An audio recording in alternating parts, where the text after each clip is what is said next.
in action. Uh, she's Yeah. so beautiful too. And she looks the same, which I think everyone really appreciates the Yay! artwork. They really resonate with the design of her.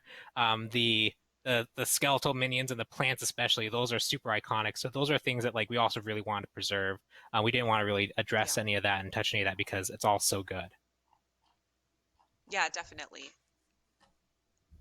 This is one of my favorite like visual gods and goddesses that we have. I just feel like she's just really pretty.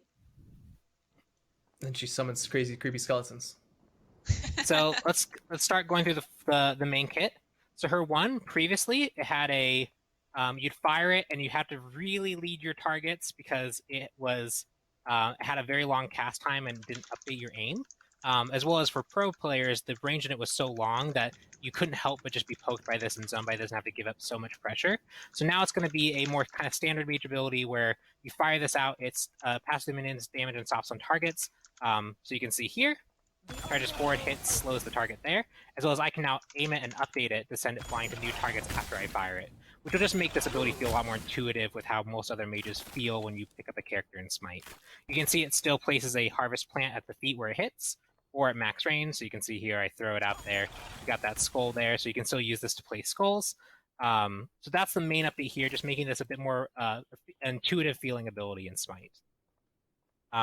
This was a more minor rework, but the next ability is going to be like a completely new ability. So this is Harvest. You can see this new targeter shape. It's a area with 3 skulls kind of inside of it. You fire it, a brief windup happens and explodes, creating 3 seeds around it. You can see here I can use this to damage ability or damage enemies. So you can use it to actually poke enemy gods, and you can also use it to poke and set up your seeds at the same time. Skulls, you can also tell, are upgrading immediately to the flower stage. They're no longer going to the bud stage. We're focusing more on you utilizing the charging flowers, and we're giving you much more control over them. So before you'd fire this, and it would just charge at the nearest enemy god and try and follow them. Here you can actually aim it. So you can see when I attack it here, I can aim it, I attack here, it'll try and bite as it gets close. And it's controlled entirely by my basic attack range.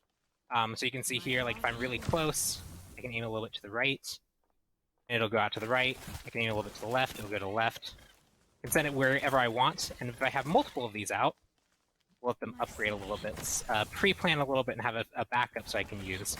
You can send them to like, hey, they're trying to walk this way. Oh, they're trying to get cut off. I can cut them off this way, send them out flying that way.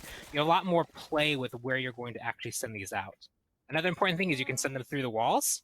So you can actually catch people who are trying to run through areas. You What? can catch people who are trying to hide over walls. Yeah, there's no escaping her plants. They're nature. They just kind God. of move through it. Their nature. Nature perseveres. Hmm?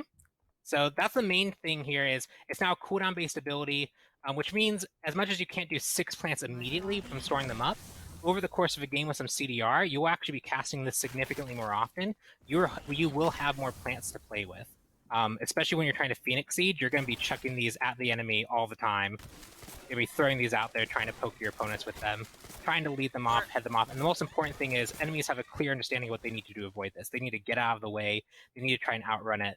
It's no longer this kind of like you have to just have someone tell you, oh yeah, do a little shuffle step like this and you'll avoid it every time. Right. So no more Onto shuffle step, but more plants. the third ability, this is going to be very familiar to players. It's just going to, the only real major difference is that now this does damage on takeoff, so you can see that I hurt my target there, as well as I don't have the pre-seed that I get before because there's no tier 2 plant, as well as there's no really harvest ability to cast upgrade. This damage is really there for the Persephone players who were doing the things like casting this and basic attacking after they leapt for some damage, just to make sure that that's still there if they're escaping from a target jumping on them. You know what that makes me think of? Neath back. Actually, that was when we were developing her initially. That was like one thing we wanted to be sure that you could do was like backflip. We were talking about like how backflip interacts, making sure that she could go over walls because this was considered a leap and making sure that that was very clear to players. So yeah, it does have a little bit of that feel. Nice. And obviously the other combo you can do now is you can drop these down, have 3 plants immediately and send them out flying. One problem Persephone had that we wanted to address with this was if you didn't have a garden set up, you were kind of at the mercy of how the fight was going that you couldn't really contribute much to outside of a single exploding plant. You now in a situation where you got caught off guard completely, maybe you had to rotate because your team moved in a direction that doesn't make any sense, they just decided to chase a kill. you can now pop this down and then leap and send a charging army at your team pretty much on demand, which is definitely a lot more flexibility than she had before. And then finally, we'll see if Bot's Orbit behaves. It doesn't like this to will be interesting. always. The ultimate, previously what would happen is you wouldn't be able to move further out. Now that, Okay. see, Bot's Orbit doesn't behave. That Odin did not respect anything. Before Before if you moved ever closer, you get more constricted.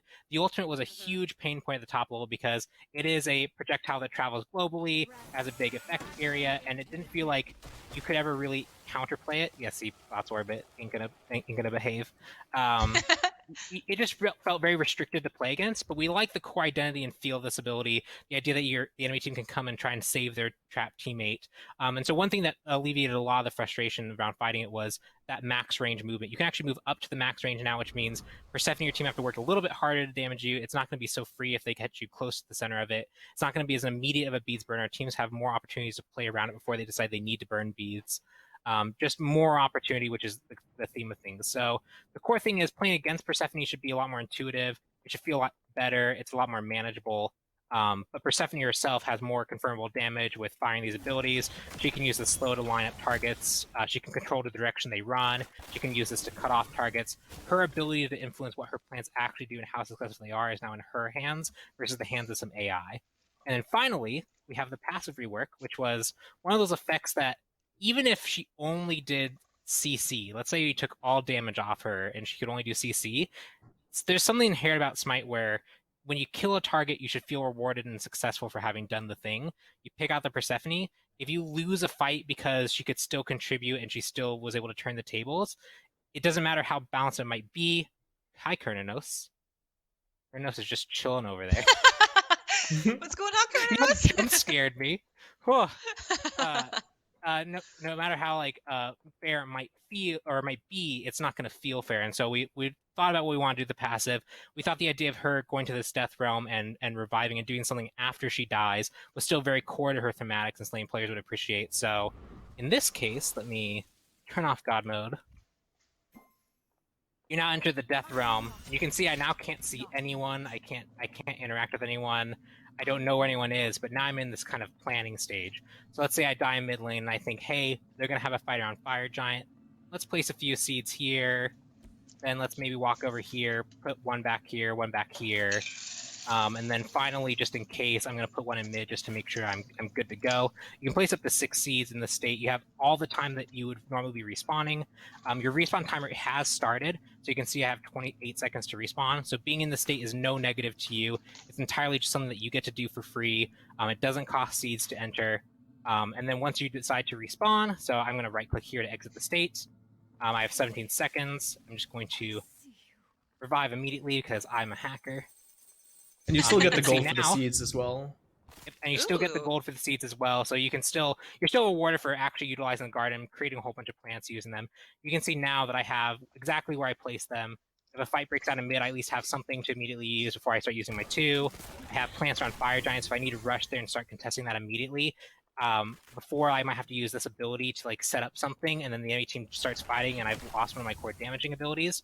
If you can plan ahead, you get rewarded by having a garden there for you to utilize immediately. So definitely something that you're gonna have to have a lot of map awareness to make effective, but definitely just something that she brings that's unique to her, that is kind of reminiscent of the idea that she when she dies, she revives and gets to do something, which we thought was core to her identity.